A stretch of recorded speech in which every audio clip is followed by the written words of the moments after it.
Kom ek wys julle hoe ver is ons al. Die kant is al geglad buite.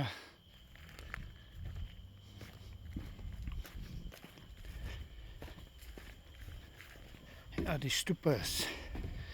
Se dekking is klaar. Raamwerke. En die een kant is klaar.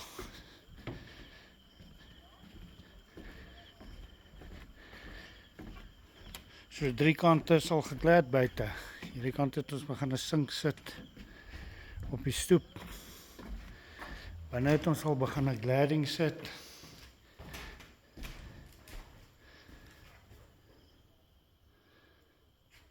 Al die kaste. Ja.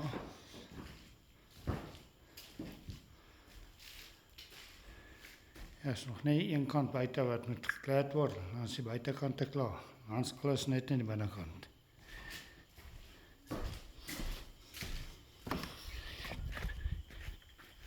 Julle moet 'n lekker naweek hê wat voor lê.